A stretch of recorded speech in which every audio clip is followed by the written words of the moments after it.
one of my social media questions that I had received. The question was, there are a lot of people around me that project their expectations on me and project their values onto me. And if I don't reply or respond the way they anticipate or want, they can create emotional drama, emotional blackmail responses or whatever to try to get me to do it. They get upset with me. How do I deal with that? How do I deal with the people that are projecting? Well, first of all, every human being has a unique set of priorities and values in life. So we just need to make that aware, because sometimes we have this idea that other people are like ourselves, but no two people are exactly the same. They have a unique set of values, and each individual is projecting their values onto you. That's how they show their love, according to their values, not yours. And they're going to project their values onto you, maybe not respectfully, but they're going to expect you to help them support their values. Their subcortical amygdala wants support without challenge, wants prey without predator, wants like without dislike. And so they're going to project onto you what they think is wisest for you, what they think is for your better good. And then when you don't respond that way, they're going to react. They're going to label it bad. And they're going to try to use emotional blackmail strategies in order to manipulate you to get you back into doing what they want.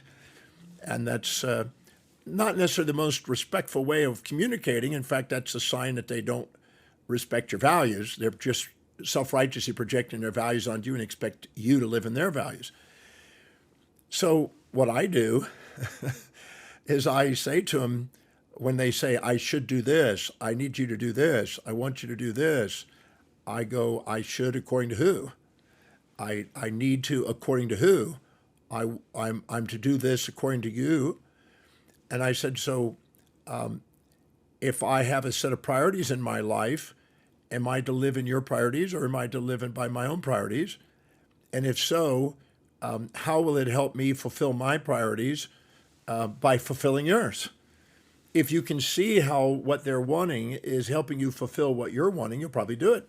It's a win. Both win. And that means they communicated effectively in what they valued in terms of what you valued. And you'll probably be receptive to doing it. But when they project onto you and they haven't communicated in a way where you feel you're getting your highest values met, you're going to have a conflict. And you're wise to say and communicate back to them, I'm not seeing how this is going to help me fulfill what is most meaningful to me. I'm not understanding why I'm to live in your values, not my own. And I communicate back. I said, shall we come up with ways in which I can win out of this? Because I don't feel it's a fair exchange. Speak up. I'm not feeling this is quite a fair exchange. Can you help me find the benefits to me by doing this in my values, so we're more respectful in the way we communicate expectations? If they are respectful and they care, they'll probably want to find a way where you both win. That's wise. If they're not, they're going to just try to use emotional blackmail and guilt trips and strategies to try to manipulate you to do it. The difference between manipulation and caring is really how effective they communicate what they want in terms of your values. If you feel that you're getting your values met, you feel that they care for you.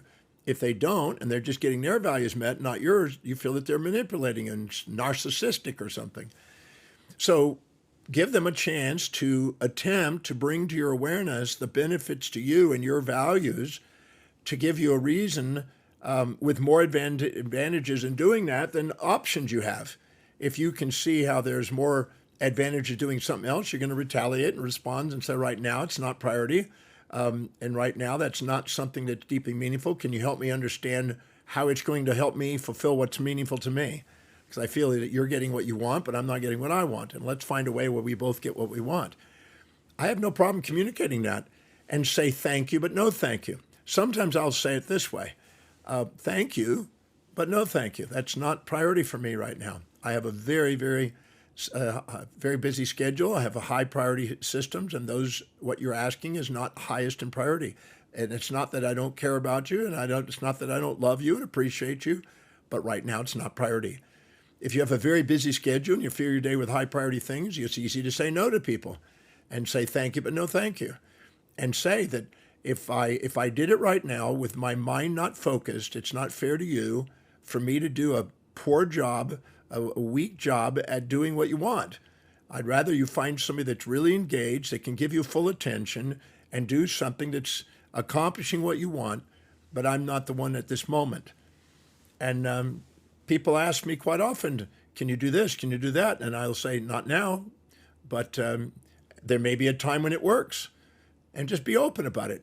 If you devalue yourself and fear the loss of them, then you're going to be afraid to lose them as a friend. But the reality is, if they are a friend, they're going to respect you and communicate in terms of your values. They're not going to just be projecting their win without you getting a win.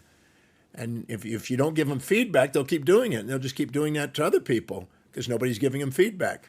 So care enough about them to communicate your priorities and help them find a way of making it where your priorities can be fulfilled by their priorities. Then you both win. You both want to communicate more often. You both want to engage in activities. Everybody wins. So just a feedback, when somebody's expecting you to do something in their values but not yours, speak up and communicate it and have a dialogue. Get it off the table. Don't avoid them and repress them. Unless you think it's a one-shot deal, then it's ignored. But if it's something that there's somebody that's important in your life, take the time to give them feedback, to try to work in helping them communicate effectively what they want in terms of what you want, and you do the same. And if you do, you both win. You both engage in further conversations and respect each other, and you grow.